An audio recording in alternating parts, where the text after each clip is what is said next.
Olá, boa noite, Everton, Matheus.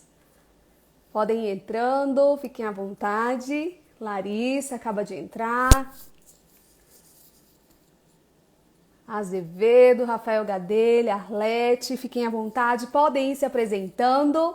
Mais uma live da FENAB com um tema bastante significativo para muitas pessoas, inclusive eu, como a quarentena na pandemia afeta o sono. Vocês estão me escutando? O áudio está bom para vocês? Se puderem ir dizendo, tá? Norteando aí se o áudio está legal, se o vídeo está legal, vocês estão vendo direitinho e escutando. Sim, obrigada, Everton. Obrigada, pessoal. Obrigada, Arlete. Boa noite, Valdenice. Fiquem à vontade, podem ir chegando. Como eu disse, mais uma live com um tema bastante oportuno. Na verdade, é um tema que é sempre bem-vindo, né? Mas nesse momento em especial, que tem tirado o sono de muita gente, ele vai ser bastante providencial. Eu vi que o nosso convidado ele já está aqui com a gente. Deixa eu só dar uma olhada. Só verificar aqui o nosso convidado. Gente, para quem não sabe, o convidado da noite é o médico Dr. Caio Bonadi, o médico do sono. E ele atendeu o nosso convite assim prontamente para estar aqui com a gente hoje. E ele vai trazer muitas dicas de como melhorar a qualidade do nosso sono. Quem aí tá ansioso para saber? Porque eu tô ansiosa para as dicas. Já tem tempo que eu fico assim tendo insônias, ainda mais quando começou esse período, né? Se você tá precisando também desse tema, coloque aí: eu estou sem dormir, tô precisando, que venham as dicas. Se é o teu caso também. Vanise, boa noite, doutor Caio. Vou chamá-lo agora. Gente, o Caio ele tem uma página aqui no Instagram e o nome é muito legal. O sono, o nome dele é Dr. Caio, né? E o nome da página é Caio no Sono. Depois, sigam, tem conteúdos Olá, bastante relevantes. Boa noite, Caio, tudo bem? boa noite, tudo bem e você? Seja bem-vindo. Já Obrigado. quero começar aqui agradecendo pela tua prontidão para contribuir aqui com o nosso público, né? Você viu aí que o público já está chegando, daqui a pouco tem mais e certamente eles estão bem ansiosos para ter É, essas dicas aí, porque eu vou te falar, viu, Caio? Eu fiquei algumas noites sem dormir direito, estou ansiosa aí pelas dicas maravilhosas. Eu não vou apresentá-lo, vou deixar que você se apresente, fique bem à vontade para falar aí com esse público. obrigado pelo convite, boa noite, pessoal. É um prazer estar aqui divulgando a medicina do sono, tenho feito isso há alguns anos. E eu sou psiquiatra e médico do sono, né? A medicina do sono ela não é uma área de acesso direto, então você não sai da faculdade e já pode se tornar um médico do sono, né? Você tem que ter uma especialidade anterior a ela. No caso aqui do Brasil, você tem que ser ou psiquiatra, ou otorrinolaringologista, ou neurologista, pediatra, pneumo. E aí sim você faz uma especialização em medicina do sono. Então, é uma área que tem crescido bastante nos últimos 10 anos aqui no Brasil, principalmente por conta do surgimento, né, das residências médicas. Antigamente era uma especialização ou um fellowship que você fazia em algumas áreas da medicina do sono, porque é uma área muito ampla, né, e que envolve diversas especialidades. Então essa é a minha formação. Fiz a psiquiatria na Santa Casa de São Paulo e a medicina do sono no Hospital das Clínicas aqui da Faculdade de Medicina da USP.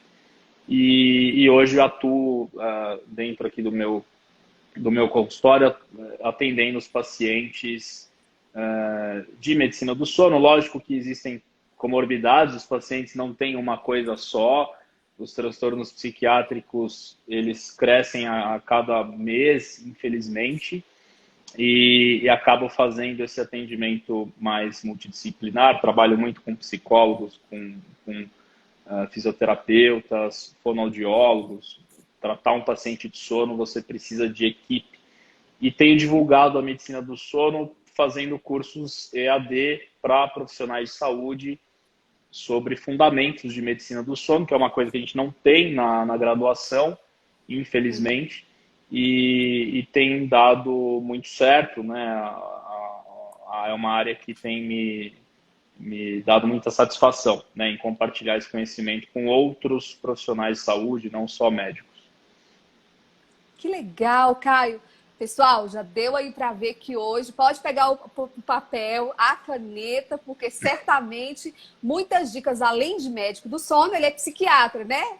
Tem relação aí com o Setembro Amarelo, né, Caio? Será que vai Exato. rolar alguma dica sobre isso aí para o pessoal? Tem alguma relação com o sono, às vezes, né? Porque a depressão, ela, às vezes, na maioria das vezes, ela tira o sono, né? Ela começa, assim, com algumas indigestões como essa, que é de perder o sono. Então, eu quero que você também toque nesse assunto aqui com a Claro, gente hoje, tá? com certeza. Caio, para começar, eu queria te perguntar uma dúvida que é minha e certamente é de todo o público que está aqui. Os momentos mais revoltos da nossa vida, eles...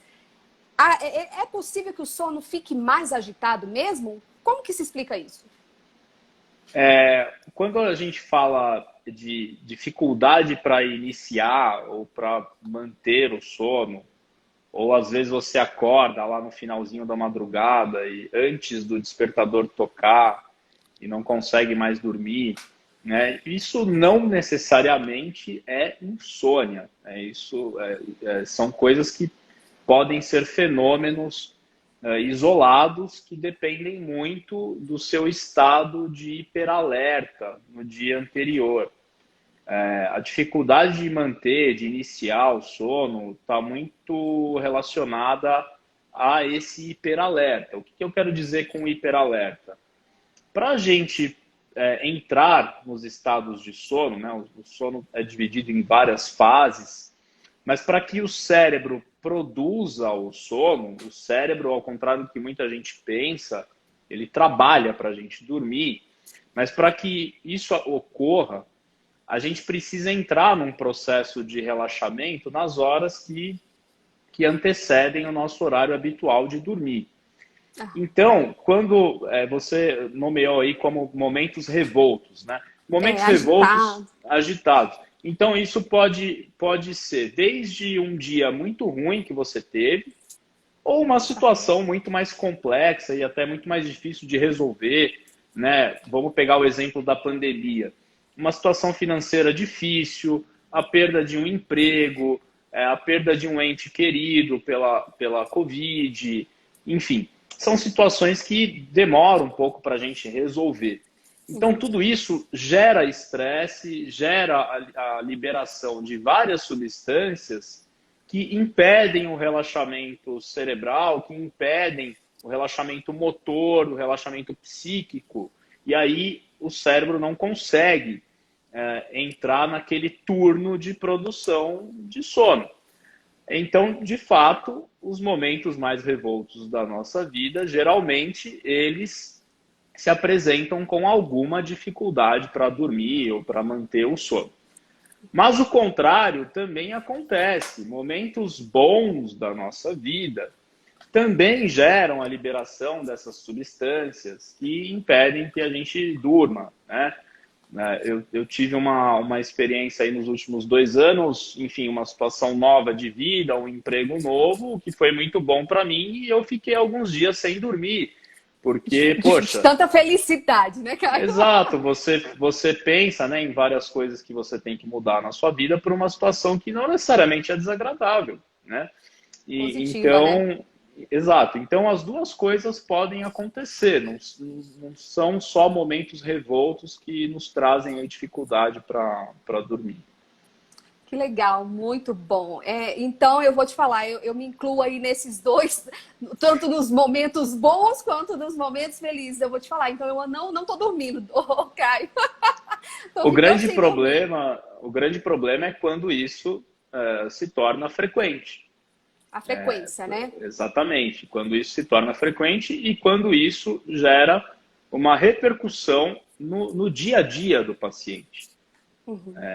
Então, a gente classifica a insônia, por exemplo, em insônia aguda, que é aquela em que os sintomas não se estendem aí por mais de 3 meses, e a insônia crônica, quando isso acontece aí pelo menos 3 vezes por semana, por mais de 3 meses, e aí ela se torna crônica. Então, por que é importante diferenciar, né, esse tempo? Porque isso muda tratamento, isso muda a abordagem.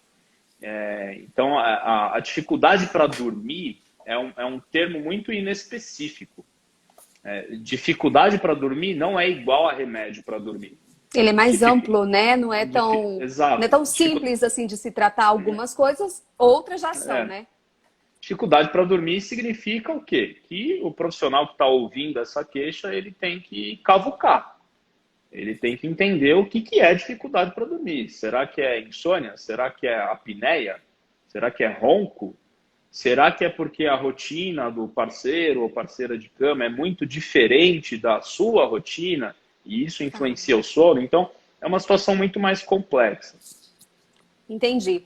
Caio, isso se justifica muito, esses momentos difíceis, para adulto. Para criança, poderíamos dizer, então, que quando ele perde o sono, quando ele não tem uma noite tão tranquila de sono, não tem uma qualidade de sono durante a noite dele, levando em conta a ansiedade, a alegria, um passeio, seria isso? Porque eu tenho 2 filhas aqui em casa que geralmente, quando a gente tem alguma viagem agendada, algum passeio, elas ficam um pouquinho mais agitadas durante a noite. Seria por conta disso? Ou onde que o pai está errando, que o filho tá aí tendo uma noite mais agitada? Seria o responsável, né? Seria algo relacionado a isso? Pode ser, mas quando a gente fala de sono, sono da criança, não é muito a minha área de atuação. Mas o sono da criança a gente tem que entender, bom, primeiro qual que é a faixa etária. Uma coisa é recém-nascido, a outra coisa é uma criança de 5 anos, a outra coisa é uma criança que está saindo da infância e entrando na adolescência. São situações completamente diferentes, são padrões de sono completamente diferentes. Sono do recém-nascido, né? Suas filhas são pequenas, você deve lembrar. São de 11 e 12 anos. 11 não são tão pequenas assim, não mas são. você deve... Já está entrando na fase da adolescência, né? Mas você deve lembrar que um sono de recém-nascido é muito picotado, porque as regiões que produzem o sono não estão completamente formadas. Então, ele não vai ter o sono igual a de um adulto. E isso não é insônia. Isso faz parte de um processo normal do neurodesenvolvimento. Aí, as crianças na primeira infância, geralmente elas começam, né, a consolidar o sono em um bloco só, ali por volta dos 3, 4, 5 anos de idade, mas tem aquela necessidade de sonecas, né, durante o dia. Isso é bastante comum. E quando a gente fala de insônia em criança, a primeira coisa que a gente tem que perguntar e abordar, na verdade, é o ambiente familiar, é a rotina da casa, são os comportamentos que a família apresenta ali naquele ambiente doméstico. Aquele preparo que você falou aí, que os adultos têm que ter, também se destina ao público também infantil? Sim, né? Porque hoje em dia o público infantil ele tem acesso a celular, a tablet, a videogame, né? Muito mais cedo do que antigamente. E isso aumenta o estado de hiperalerta dessas crianças. E isso pode prejudicar, pode levar a um quadro de insônia mais crônica, tá? E até outros problemas. O adolescente, por exemplo, ele tem uma tendência a dormir mais tarde e acordar mais tarde. E a ter um tempo total de sono maior, né? Por volta aí de 9, 10 horas. Por isso que é tão difícil o adolescente acordar de manhã para estudar.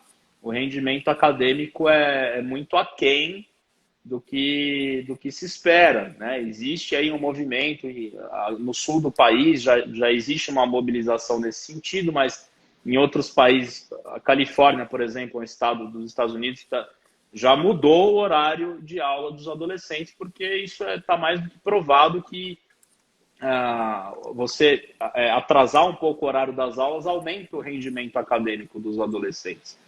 Aham. Porque o sono muda de acordo com a faixa etária. Mas, lógico, a gente tem que ver o ambiente. Quando a gente fala de dificuldade para dormir em criança, a gente tem que ver o ambiente familiar em primeiro lugar. E A sempre, agitação, lógico, né, também desse ambiente. é, e sempre fazer, né, a consulta, investigar clinicamente junto com os pais e, se possível, ter um momento a sós, né, com a criança para que ela se expresse com as palavras dela o que está acontecendo, ou até mesmo por meio de desenhos ou alguma outra forma de comunicação. Isso é muito importante. Compreendi. Caio, a Fernanda, ela acabou de perguntar aí, e aí você falou sobre diferença de idade, ela acabou de perguntar aí por que ao envelhecer as horas de sono diminuem. Sim, faz parte do desenvolvimento cerebral, né? O cérebro, ele muda Aham. anatomicamente, né? E até na nossa microestrutura cerebral, ele vai mudando. Então, a tendência é que com a velhice, a gente tenha, por exemplo, menos sono REM e menos estágio 3 do sono não REM. São características bem típicas do sono numa idade mais avançada. Isso faz parte do processo de envelhecimento cerebral. O cérebro, ele também envelhece. Envelhece, né? É como se ele perdesse a capacidade de produzir sono a todo vapor. E muitas vezes isso é interpretado pelos idosos como insônia. Isso não é insônia. Isso é uma alteração da normalidade, uma alteração do desenvolvimento. E a gente precisa explicar isso para os pacientes. E é lógico, Caio, mas então não pode fazer nada? Não. Tem algo a ser feito, né? Você organizar a rotina, você organizar estilo de vida, regularizar a exposição à luz do sol de manhã, uma série de medidas, vai depender de cada paciente. De cada paciente. Pessoal, daqui a pouquinho tem mais perguntas chegando aí pro Caio. Tá vendo, Caio? Eu sabia que essa live vai te consumir muito. Ainda bem que você já se preparou para esse momento, né? Olha quanta dúvida que está surgindo. Mas eu quero pegar o gancho aqui, Caio. Você falou sobre o uso da tecnologia na fase da adolescência. Tá. E não são só os adolescentes, porque o mundo ele está totalmente digitalizado nesse momento. O uso excessivo de digitais, eles atrapalham na qualidade do sono? Sim, existe uma... Vamos pegar como exemplo o celular, que é o aparelho mais utilizado, né, de longe. Então, ele emite uma frequência de luz, que é a luz azul, que vai inibir a produção de melatonina, se você usar o celular muito à noite. A melatonina é um hormônio que nós produzimos, que o nosso cérebro produz, na ausência de luz. Então, quando o sol se põe, né, por volta ali das 5, 6 da tarde, dependendo do lugar que você está, a melatonina começa a ser produzida por uma glândula lá no meio da nossa cabeça. Então, a retina, né, ela capta essa ausência de luz e manda um comando para o início de produção de melatonina. Numa pessoa com um ritmo circadiano assim, mais ou menos regular, né, num adulto saudável, sem muitas comorbidades, essa melatonina começa a ser produzida de forma bem lenta. Lá no meio da madrugada ela faz um pico e quando o sol nasce ela volta a ter concentrações mínimas. E esse ciclo se repete ao longo de 24 horas. A melatonina é uma das diversas pistas, tanto químicas quanto ambientais, para regular o nosso ritmo biológico, ou seja, para determinar qual que é o horário que o indivíduo vai sentir sono, qual que é o horário que ele vai estar mais ativo, que ele vai estar menos ativo, que ele vai estar mais alerta, que ele vai estar menos alerta. O uso de telas, né, excessivamente no período noturno, nada mais diz para o seu cérebro do que, olha, ainda está de dia. Então, esse ciclo circadiano, essa alternância entre sono e vigília, ela vai se alterar, inevitavelmente. Então, além do Entendi. problema da luz e da influência na produção de melatonina, a própria atividade que você faz no celular, ela é muito excitante, ela excita psiquicamente o nosso cérebro. Isso não é uma atitude pró-sono, é uma atitude pró-vigília, certo? Então, se você começa no celular, depois você vai para o teu e-mail, depois você vai para o Instagram, para o Facebook, a hora que você vê, você está ali há 3 horas e você está E, e o dia extremamente rolou e você alerta. no mundo digital, né, É, Caio? e você está extremamente alerta. Então, claro que vai afetar o sono, né? O celular é um grande ladrão de sono, né? Tem um professor meu dizia isso, é um grande ladrão de sono. Então, a gente tem que usar moderadamente, né, a Equilibrado, tecnologia, né? Uso principalmente no equilibrado, né? período, no período noturno. Né? Caramba. Que informação importantíssima, porque o momento agora é tudo isso, né, Caio? Qualquer É, tempo que a gente tem livre, a gente está acessando o celular, não se organiza para poder dormir 5 minutos antes de se deitar, mexendo no celular, então pode ser isso que está atrapalhando mesmo o sono é. de muita gente. Eu vi, Caio, numa matéria que falava que poucas horas dormindo, né? Ele baixava, dava baixa a baixa do sono, eles eram fatores que diminuíam o sistema imunológico. A gente vê aí que a Covid ela está relacionada a isso, né? Com a baixa imunidade. Você diria que pessoas que não estão dormindo bem estão mais tendenciosos a serem contaminados? O que você pensa disso? Então, não só da Covid, tá? Diversas doenças infecto-contagiosas se comportam dessa forma. Não é só privação de sono que favorece aí a contaminação, a infecção. Aham. São vários fatores Mas envolvidos. pode ser um dos fatores, ou não? Pode ser um dos fatores, já tem estudo rolando sobre isso, inclusive estudos brasileiros, mas não são estudos com significância estatística o suficiente, ou estudos robustos, né, com um grande número de voluntários, para a gente dizer o seguinte: olha, a privação de sono é a única causa da maior infecção de Covid. Não, a gente não pode tirar essa conclusão. Mas a gente sabe que a manutenção de uma rotina de sono regular, a manutenção de uma boa noite de sono, todos os dias, né, de forma que isso seja de fato uma rotina na vida da pessoa, com certeza mantém o sistema de defesa dela, o sistema imunológico funcionando de forma mais adequada, tá? Aham. Alguns estudos mais clássicos, né, foram feitos aí por volta de 2014, 2015, até um pouco antes, com as vacinas da hepatite B e a vacina da gripe. Então, foram estudos que pegaram, né, grupos de pacientes. Então, um grupo ficava privado de sono, ou seja, dormia menos do que a necessidade de sono individual pedia, né? E o outro grupo dormia normalmente. Então, as pessoas Aham. que eram privadas de sono, a vacina não pegou. Tá? Então, o sistema imune não foi capaz de criar anticorpos em Anticorpos. quem era privado de sono. E a gente sabe isso, né?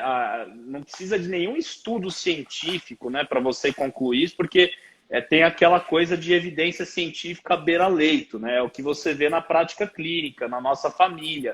Quem Aham. dorme mal sempre está gripado, tem rinite, tem sinusite, tem É isso, tem verdade. aquilo. Então, eu acho que esse tipo de evidência, às vezes, é muito mais valiosa do que qualquer Exatamente. estudo científico, né? Mas é lógico, você precisa ter estudo para definir as coisas com mais clareza. Mas a gente sabe que o sono, sim, é importante para a manutenção do sistema imune. Que legal. Caio, a ciência ela tem mostrado que o sono ele é mais do que um momento de descanso. Você pode se aprofundar um pouco sobre isso? Olha, na verdade, assim, a grande pergunta uma das grandes perguntas da ciência, né, no século XX, era por que a gente dorme. Não se sabia até 20, 30 anos atrás para que o sono servia. Sem querer te cortar aqui, Caio, tem gente que acha que é até perca de tempo, né?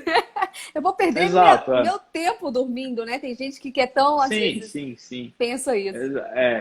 Isso, assim, antigamente isso não existia, né? Essa cultura, ela começou a surgir depois da Revolução Industrial e se acentuou depois, né, da invenção da luz elétrica, né? Depois que a gente inventou a luz elétrica, a gente perdeu mais ou menos 2 horas de sono, porque o mundo mudou. Agora, se a gente está aqui até hoje, se a gente é a espécie dominante, o sono ele serve para alguma coisa. Porque a gente tem que pensar no aspecto evolutivo. Inclusive, na década de 70 e 80, ainda existia lá uma seção, né, no livro dos recordes, o Guinness Book, de privação de sono. Um recorde de privação de sono. E essas pessoas, elas tinham mais infecção, muitas delas foram internadas, né? E depois foram feitos vários experimentos, né, com ratinhos, submetendo os ratinhos à privação total de sono.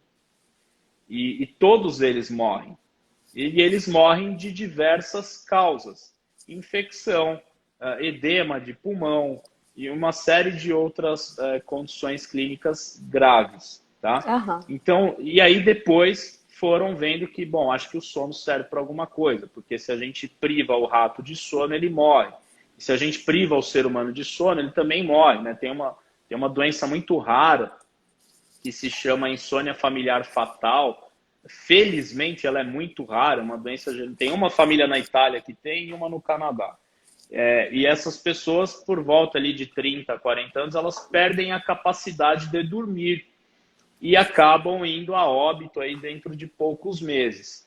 Então, por quê? Porque o sono ele é responsável por praticamente tudo o que acontece no nosso corpo, ou se ele não é diretamente responsável, ele tem uma influência muito grande no funcionamento adequado de alguma função. Então, existe essa função reparadora, essa função de descanso, mas tem várias outras coisas. Por exemplo, uma das coisas que eu acho mais fantástico assim, no sono, a gente tem um sistema de coleta de lixo no cérebro.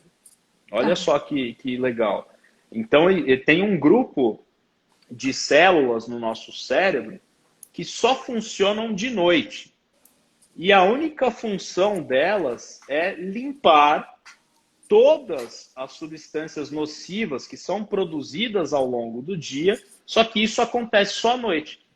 E quem não dorme, então, não acontece essa limpeza. Exato. Quem não dorme direito, ou quem tem um sono de má qualidade, seja por insônia, seja por apneia, seja por privação de sono, sei lá, esse sistema de coleta de lixo não funciona. E aí, o que acontece? Inflamação. E toda a inflamação perpetua um processo de dificuldade para dormir, seja ele qual for. Tá? Então, existem várias funções.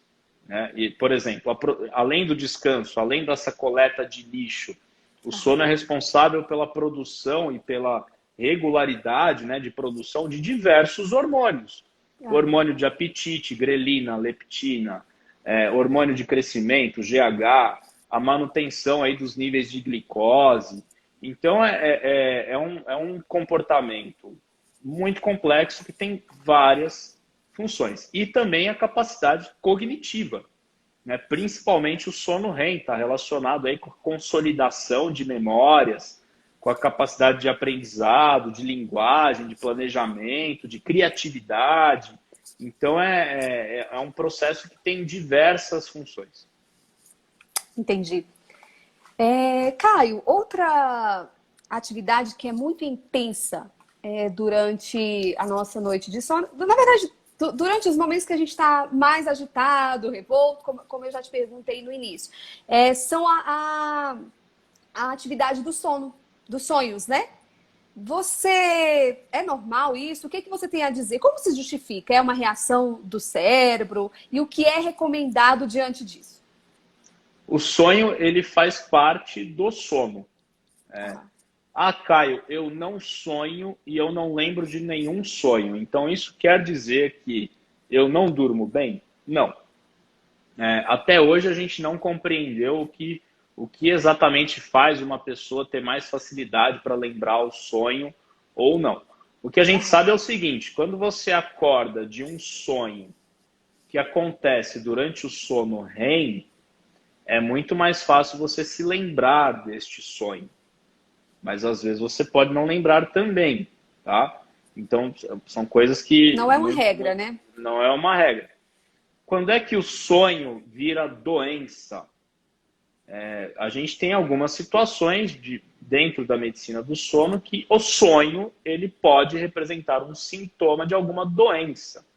Então, por exemplo, o transtorno de pesadelo, né, que são pessoas que têm pesadelos recorrentes, geralmente de conteúdo de ameaça à vida, ou situações das quais a pessoa não consegue sair, e isso tem uma repercussão tanto na noite, né, a pessoa acorda muito agitada, sudoreica, com taquicardia, mas acorda alerta, mas acorda assustada, lembra de tudo que aconteceu, né, e aí tem dificuldade de voltar a dormir, e aí tem uma repercussão diurna também, né, a pessoa, porque imagine você, isso acontecendo várias vezes ao longo da noite, principalmente na segunda metade da noite, que é quando predomina o sono REM, e isso traz uma repercussão diurna para a pessoa. Ela fica cansada, ela fica irritada, ela fica menos atenta, certo? Então, tem uma outra situação, o transtorno comportamental do sono REM, que é uma doença típica aí de pessoas, principalmente homens, por volta dos 60 anos de idade, que é quando você tem sonhos muito violentos e a pessoa acaba atuando o que acontece no sonho. Então, se ela sonha que ela está brigando com alguém, Ela vai reagir desse jeito. ela vai reagir desse jeito e aí pode se machucar ou machucar quem está do lado dela. Tá? Você falou Então, aí, Caio, pode continuar, desculpa. não, então são situações que o sonho pode ser doença. Agora, por que na pandemia existe esse... Algumas pessoas têm relatado, né? Eu estou sonhando, mas... Tem várias explicações para isso. Uma delas é que é o seguinte, as pessoas que estão ficando mais em casa, muitas delas ganharam horas de sono, e aí proporcionalmente você tem mais sono REM. E estatisticamente você sonha mais. É uma explicação assim, hipotética, tá? Mas faz sentido. E uma outra explicação é que os sonhos eles estão muito relacionados com experiências do nosso dia a dia e com experiências de vida. E geralmente em situações mais estressantes, eles podem acontecer com mais frequência, mas também não é uma regra. Uma regra. Tá? Sim. Tá. Nesses casos aí que você falou pra gente sobre um sonho agitado, onde a pessoa pode até ficar agressiva. Ela se lembrando desse sonho, é importante compartilhar com alguém da família? Essa verbalização ajuda em alguma coisa, Caio? Ajuda. Você pode fazer um diário, né, de sonhos. A pessoa pode compartilhar com alguém se ela quiser, né? Porque muitas vezes o conteúdo é muito íntimo ou o conteúdo é muito difícil de ser compartilhado. Ela pode começar esse exercício, né, de autoconhecimento com ela mesma. Então, os que ela lembra, né, os sonhos que ela lembra, ela pode começar a anotar. Mas o ideal é que isso seja discutido, né, com um profissional da área, principalmente da psicologia, né? E aí a pessoa pode iniciar um processo de autoconhecimento, porque às vezes um sonho que parece assustador, ele tem um outro significado, né? Quando você inicia um processo de psicoterapia. E aí você começa a entender, né? Mas isso a gente está falando aqui de uma visão da psicologia, né? Que é extremamente importante para o autoconhecimento da pessoa. Agora, a gente tem que ficar atento nessas situações que eu falei, né, quando o sonho começa a prejudicar o sono. Aham. Aí existe alguma, às vezes a gente pode fazer alguma coisa para melhorar isso, entendeu? Entendi. Certo. Obrigada, Caio. Eu queria perguntar também para você, na verdade, alguém perguntou aqui, eu até anotei aqui, ela tem um filho que hoje está com 16 anos de idade, mas desde os 7 não dorme bem. Tem alguma coisa que ela possa fazer? Já é o momento de procurar ali um especialista? Como que é? Então, não sei, né? Não tem como, né? Eu preciso conhecer a pessoa, né? Enfim, Mas né, aquilo que eu falo. essas dicas aí que você já deu aqui pra gente no início, de talvez manter um ambiente mais tranquilo, para dormir, ela tem, na verdade, essa mãe, né, com esse filho aí, tem que avaliar, no caso, o local, como que tá, começar por isso? Esse seria o melhor caminho? Sim, e tem que ver de fato o que é não dormir bem, né? Eu Aham. recebo muitos pacientes que falam assim para mim, doutor, eu não durmo. Aí você pergunta assim, tá, mas desde quando? Ah, desde que eu nasci.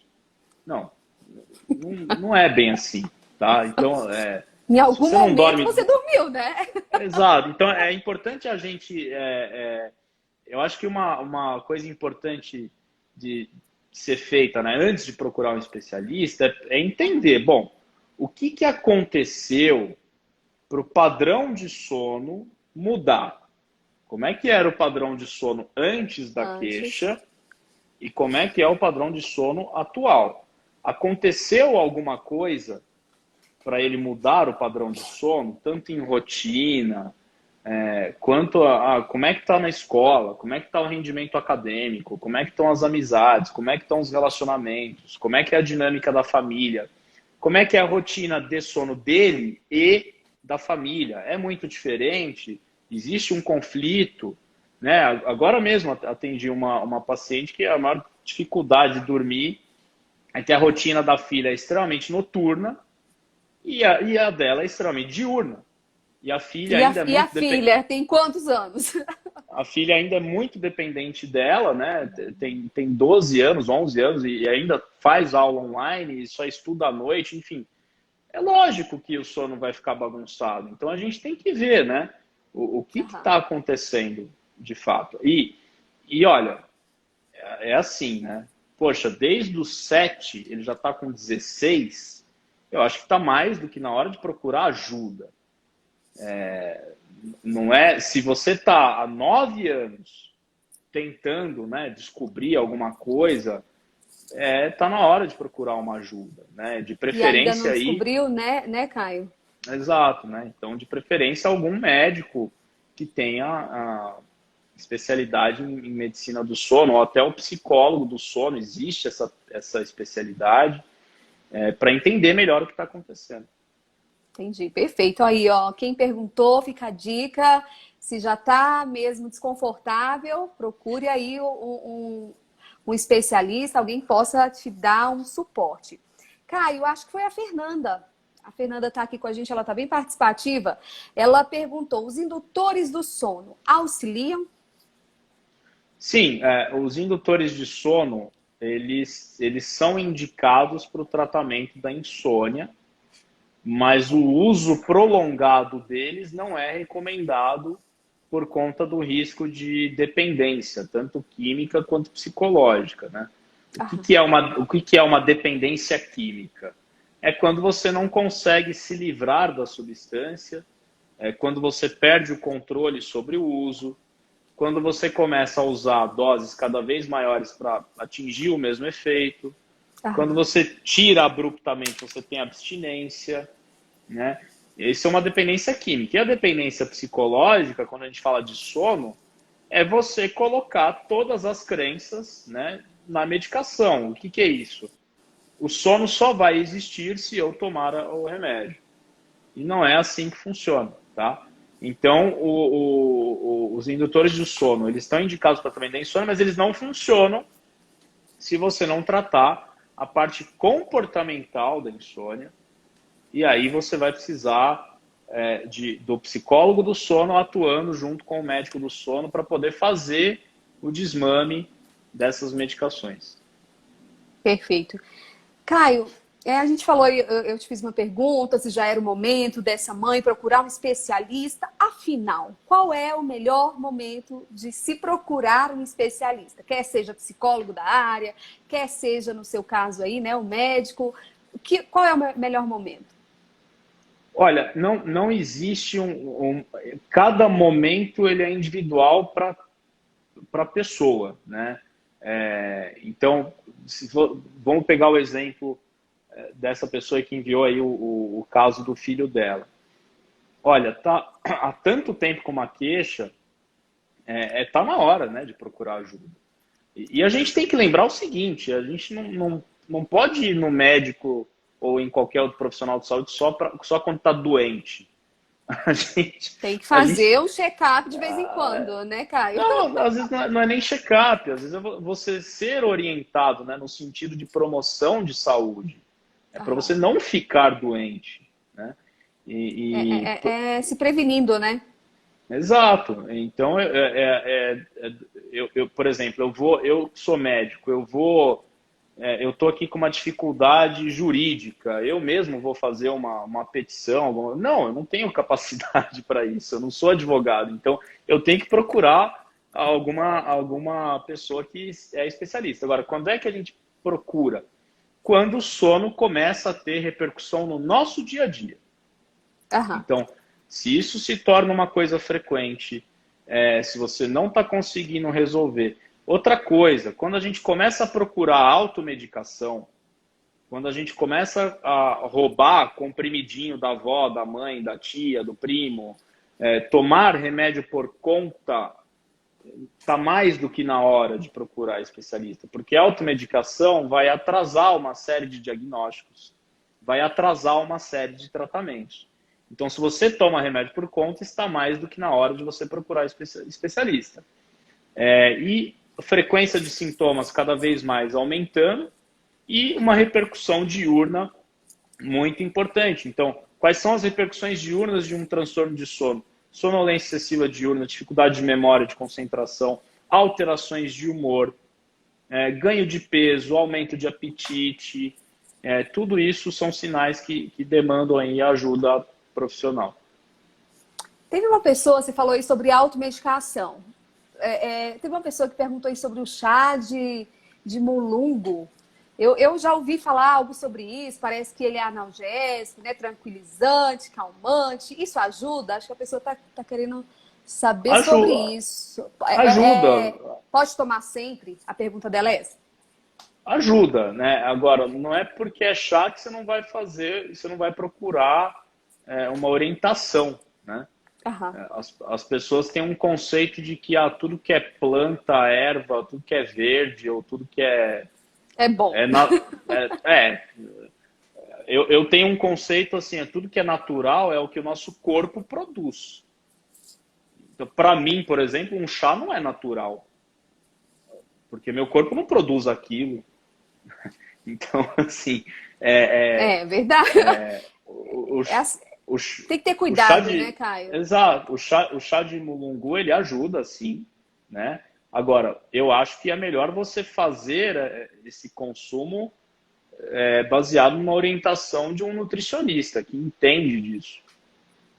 Porque você tomar chá, independente se é mulungu, é maracujina, é isso, é aquilo, não adianta você tomar 1 litro de chá à noite, você vai ter problema com sono, porque você vai acordar para fazer xixi toda hora. Então, aí vai vir um outro incômodo, né, cara? A quantidade, o horário de administração e a situação, porque a gente não pode, se tiver algum nutricionista aqui, por favor, me corrija, mas funciona dessa forma. A gente não pode pegar um alimento e tratar esse alimento como a solução do problema de sono ou de qualquer outro problema, porque a gente depende de outros alimentos para o processo inteiro funcionar. Aham. Então, ajuda, mas é melhor que você consuma isso sob orientação de nutricionista. Tá? Teve uma pessoa aqui que acabou de perguntar, Caio, se alimentação e atividade física, até onde pode ajudar? E aí eu já quero abrir também para a minha pergunta para você. O que a pessoa pode fazer para ter uma melhor noite de sono? Quais são as dicas? E aqui eu quero pedir que você leve em consideração não só a fase adulta, também nós temos um público de idosos muito grande, né? Tem público infantil, na verdade a família. O que eles podem fazer em conjunto? Não sei se isso se difere de idade por idade. E aproveitando, já responde aí se a alimentação e a atividade física contribui também para essa melhora na noite de sono. Não, não é que contribui, é a base, é o básico. Se o paciente não fizer o básico, que é atividade física, alimentação e boas noites de sono, ele não vai se tratar de nada. Não é só de transtorno de sono, é de tudo. Então, agora, para o sono é muito importante, porque existem 3 pistas ambientais que ajudam a regular o nosso ritmo circadiano, nosso ritmo biológico. A movimentação, a atividade física, a quantidade de exposição à luz, principalmente no período noturno, e a alimentação. Então, se você não tiver uma alimentação regular, principalmente no que tange ao horário e a qualidade de alimento, né, e quantidade também, lógico, se você não fazer atividade física regularmente e se você se expor muito à luz artificial no período noturno, você não vai dormir bem. Se você conseguir dormir sem... eu faço tudo errado, mesmo assim eu durmo, você tem alguma doença da área das hipersonias. Simples assim.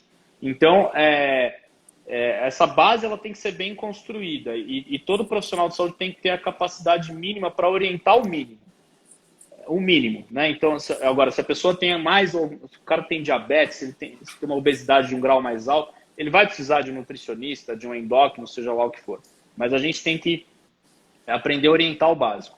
E aí, existem orientações gerais de higiene do sono e controle de estímulos que servem para todo mundo, para todas as faixas etárias. É lógico que com adaptações, mas não são grandes adaptações, tá? Então, a primeira coisa é fixar o horário de acordar. Então, todo dia eu vou acordar às 8, todo dia eu vou acordar às 7, não sei, cada um vai ter que definir aí de acordo com a sua rotina e com a sua necessidade de sono. Então, se você praticar isso regularmente, você vai ver que o teu relógio biológico ele vai melhorar aos poucos. Então, independente da quantidade de horas que você conseguiu dormir, acorde no mesmo horário todos os dias. Porque se você dormiu mal, eventualmente, alguma noite, o outro dia você vai dormir mais fácil, porque você acordou no mesmo horário e não compensou. Tá? Você compensar, você vai prejudicar o seu sono noturno, certo?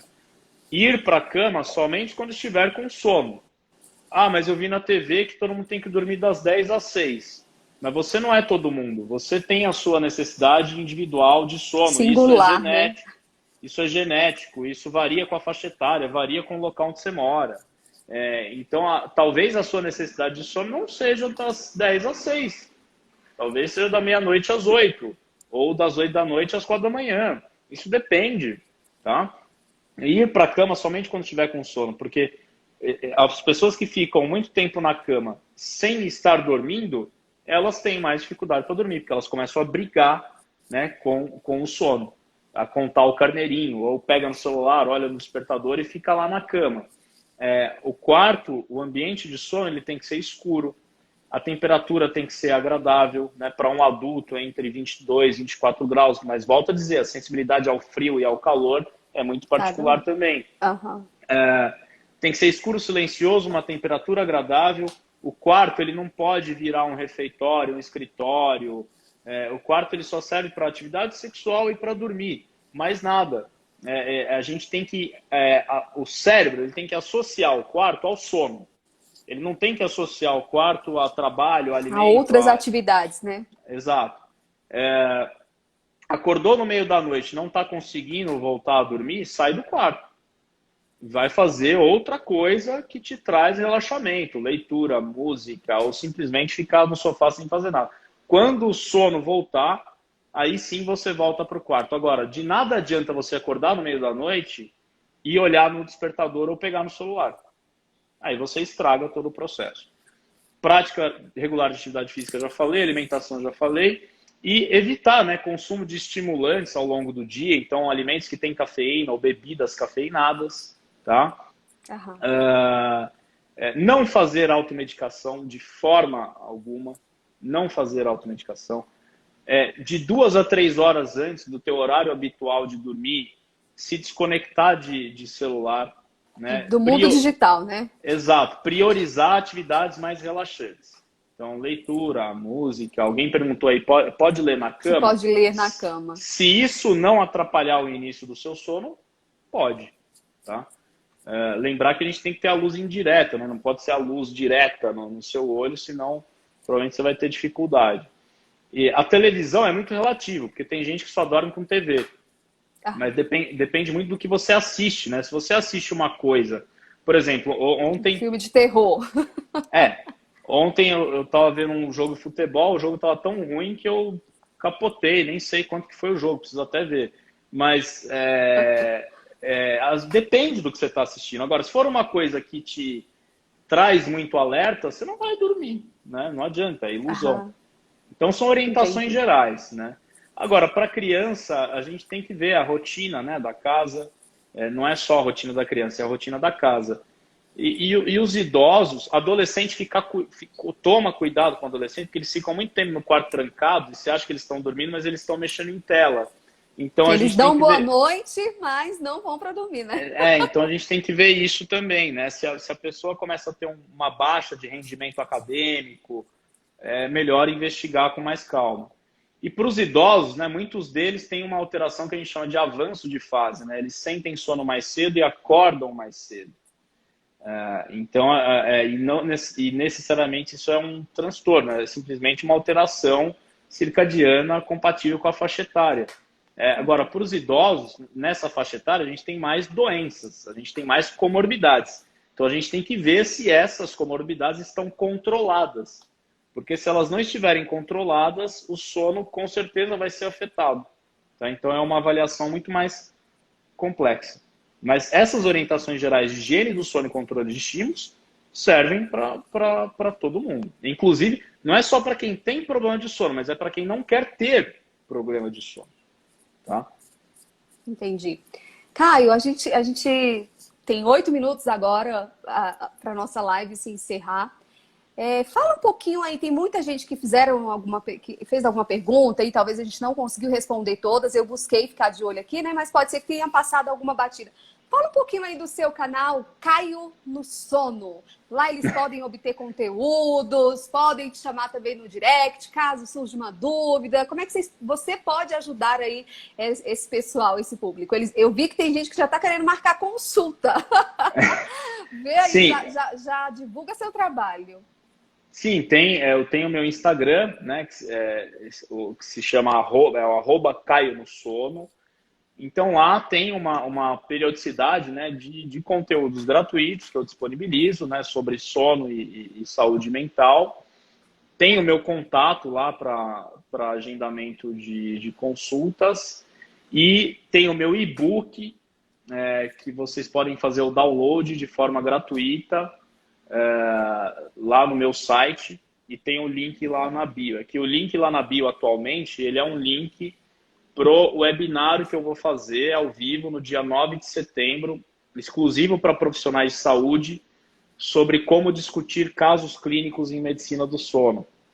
E depois, ao final desse webinário, eu vou abrir as inscrições para a comunidade de discussão de casos clínicos exclusiva para profissionais de saúde. Eu tenho também um curso de fundamentos de medicina do sono para profissionais de saúde, que agora, no mês passado, a gente fechou a turma 2. A turma 3 provavelmente vai ser lançada aí dentro dos próximos meses, então fiquem ligados lá, você que é profissional de saúde, fiquem ligados lá no @Caio no Sono, que nos próximos meses a gente vai lançar a terceira turma lá. Se tiver qualquer dúvida, pode me mandar direct. Eu tô vendo aqui, Caio, que chegaram umas 3 dúvidas, mas a gente não vai conseguir responder. Podem te procurar lá, sei lá, você podem pode procurar. de alguma forma. Agora, eu não faço consulta pelo Instagram, né? Isso não é adequado, não é legal e não mas ajuda como que eles podem, sei lá, tem um contato seu que você possa passar para o pessoal? O contato tem lá no link da na bios, página, né? Na página tem o número de telefone e quem quiser agendar, mandar um WhatsApp, tá? Porque é uma forma aí mais dinâmica da gente ajeitar essa agenda, tá bom? Se comunicar também, né? Facilita mais.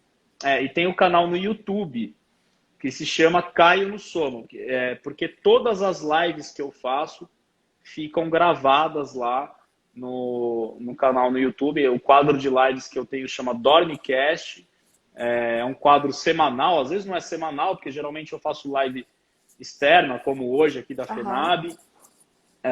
Então tem muito conteúdo lá, já foram 32 episódios, se eu não me engano.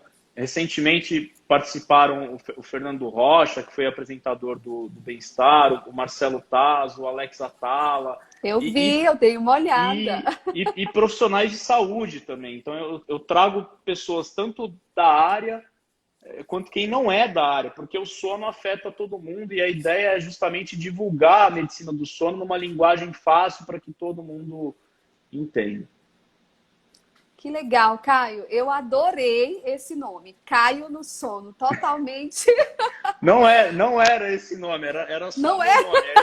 E aí eu tava tomando um café com o Cris, que é um amigo meu que trabalha comigo, e ele falou, não, a gente precisa mudar. A gente precisa... Não. E aí, no meio do café, a gente teve essas ideias aí. Mas olha, eu vou te falar, seu amigo te ajudou muito, viu? Porque é um nome muito ele ajuda bastante aí. Que bacana. Caio, eu só posso, em nome da FENAB, agradecer a sua disponibilidade. Quanta riqueza de informação aí o público amou. Você viu que esse tema é um tema assim que o pessoal tá precisando mesmo dessas dicas que você deu aqui. Muitíssimo grata, que você obtenha muito sucesso nessa caminhada. Eu vi que o seu canal lá, a sua página do Instagram só está crescendo, é só subindo. Então, o nosso desejo é que você alcance aí voos cada vez maiores, ajudando, né? Porque eu acredito que o seu principal objetivo é mesmo de dar um suporte, de dar uma ajuda, né, para os profissionais e também para o público em geral. Então, eu desejo muito sucesso. Você quer dar alguma palavra aí? Quer se despedir aí do público? Não, só tenho a agradecer. É um prazer enorme assim, divulgar esse conteúdo. Parabéns pela iniciativa, né, para divulgar isso para o público da FENAB. Acho extremamente importante. E fiquem ligados lá no canal, que sempre tem informação bacana para a gente compartilhar. E uma dica, né, para hoje, todo mundo vai sair dessa live, desligar o seu celular e se preparar para essa desconexão digital que a gente precisa ter antes de dormir. E amanhã vocês pegam o celular e fazem o que tem que fazer. Eu vou ser uma delas, viu, doutor Caio? Tá bom. Gente, boa noite, muito obrigada. Tem 1 minuto para a live cair. Continue conectados com a gente. Caio, fica aí também na nossa página. Tem muitas dicas muito importantes. Você também pode contribuir mandando um videozinho para a gente divulgar lá na nossa página. A gente manter essa parceria que é muito bacana. O Sistema ABB, ele visa pela qualidade de vida, pelo bem-estar. E é exatamente o que você promove, né? Então vamos manter essa parceria. Muito obrigada, pessoal. Continue conectados com a gente. Conectados, somos mais fortes. Claro que no momento certo, como o Caio aqui já disse, agora é hora de dormir, então saiu aqui da live, já se organiza para dormir. Uma excelente noite, um término de noite para vocês e até a próxima. A FENAB está sempre promovendo lives aí com qualidade, como vocês viram aqui hoje. Eu quero mais uma vez, Caio, te agradecer. Muitíssimo obrigada. Obrigado, Mônica. Obrigado. Boa noite para todos vocês. Um abraço. Tchau, tchau. Tchauzinho.